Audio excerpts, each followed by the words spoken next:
Welcome back to The Explainer. Today, we're diving into something truly revolutionary. Sheikh Muhammad Iqbal's profoundly impactful philosophical poem, The Secrets of a Self, or Asrar-i Khudi, translated by Reynold A. Nicholson. Now, for centuries, a ton of mystical traditions have preached a very specific path to enlightenment, right? They tell us that the ultimate goal of humanity is to dissolve the ego, to just melt away into the universe and abandon the self completely. But what if they were entirely wrong?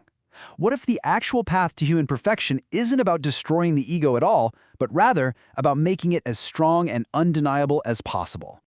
Okay, let's dive into this. Because Iqbal presents a striking thesis here that completely shatters that traditional view of self-abandonment.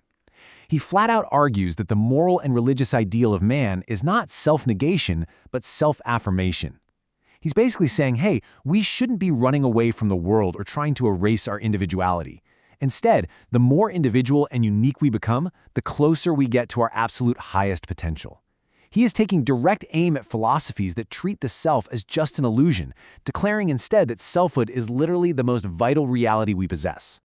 To really wrap our heads around this, we need to ground ourselves in the absolute core concept of this explainer, which is Khudi. Khudi is the Persian term for selfhood, individuality, or the ego. And for Iqbal, this isn't some negative concept. It's not about arrogance or being selfish. Khudi is the fundamental, non-illusory center of human experience. It's that life spark inside you. Physically, spiritually, you are a self-contained center. According to the text, the universe itself actually originates in the self. And life is simply a forward movement to strengthen this Khudi. So to truly grasp this philosophy, here is our roadmap for today. First, we'll uncover the secret of the self. Then, we'll look at how to fuel the ego, examine a fascinating fable about a tiger and a sheep, explore the real danger of self-negation, and finally, walk through the 3 stages of education for perfecting the self. All right, let's kick things off with Section 1, the secret of the self. So, how does Iqbal actually view the universe? Well, it's definitely not a finished, static product. He sees it as an association of individuals, constantly in formation. We are gradually traveling from chaos to cosmos, and humanity takes a super active share in bringing order to that chaos. That finite center of experience, your Khudi, is the fundamental reality. Life is a continuous, relentless endeavor for freedom through action and assimilation to turn that chaos into cosmos. The self rises, it kindles, and it glows. It asserts itself, it divides its flame into sparks and creates. For Iqbal, anything that's inert or unexpressed just chains up the faculties that lead to action. Life literally has to be a forward movement, a constant push to assert your existence against the resistance of the world around you. And this brilliantly illustrates the clash of philosophies right at the heart of this poem. Look at Plato representing what Iqbal calls the sheep's doctrine. Plato famously taught that the visible material world is just a myth, an illusion, and that to die is the secret of life. Iqbal frames this as a philosophy that basically teaches us to run away from matter.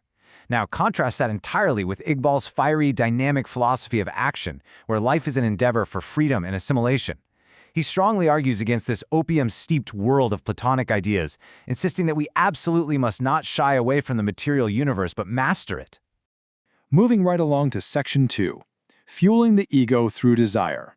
So if Khudi is the state of tension that have to be maintained to keep us moving forward, how do we actually preserve that tension? How do we keep the ego strong?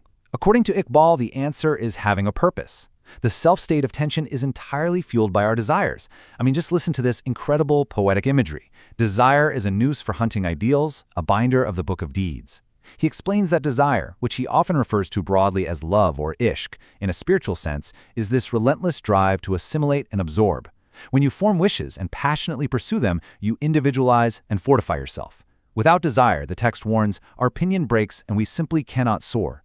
Desire is the emotion of the self that pushes it to create new values, build new systems, and ultimately conquer its environment. Which brings us to Section 3, the tiger and the sheep. But what happens if we lose that desire? What exactly destroys the ego? To vividly demonstrate this, Iqbal uses a pretty wild poetic fable. And I want to pose this question directly to you, just as the poem does. How do the weak defeat the strong? Imagine a scenario where a flock of sheep is completely conquered by a jungle full of bloodthirsty tigers. The tigers have steel paws, right? The sheep have silver legs. The sheep cannot possibly win by brute physical force. So how on earth could a conquered flock of sheep ever hope to overcome their fierce, powerful rulers? Well, here is the cunning plot. First, the tigers conquer the sheepfold. But then, this old, clever sheep devises a plan. He presents himself to the tigers as an inspired prophet and starts preaching a brand new doctrine. He actually tells the tigers that strength is a path to perdition, that paradise is only for the weak, and that a vegetarian diet of fodder is pleasing to the divine.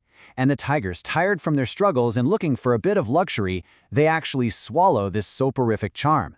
They adopt what they call moral culture. They start eating fodder. Yes, terrifying apex predators suddenly craving a salad. And the result? Their teeth blunt. The awful flashing of their eyes completely fades, and their bodily strength diminishes as they embrace this new sheep's religion of weakness. That leads us perfectly into Section 4, the danger of self-negation. Now, what's really interesting about this is how that fable acts as a massive allegory for how weaker societies invent doctrines of self-negation to disarm their strong rulers from the inside out. By convincing the strong that power is evil and passivity is holy, the weak effectively neutralize them. And Iqbal actually translates his danger into our daily lives through the concept of asking, or su'ala. Basically, to maintain a strong ego, you have to avoid asking. Now, this isn't just about begging for money, it's much deeper. It includes inheriting wealth without putting in your own effort, passively borrowing and thinking the thoughts of others without critical thought, or accepting favors that literally bend your neck in submission. When we rely way too heavily on the thoughts, resources, or validation of others, we dilute our own potential. We let our khudi relax and decay. Let's move to our final act, Section 5, the 3 stages of education. Let's see how this all builds together. If we want to avoid that decay, how do we properly forge a strong self? Iqbal lays out a super concrete 3-step blueprint for the ego's chronological movement towards absolute perfection.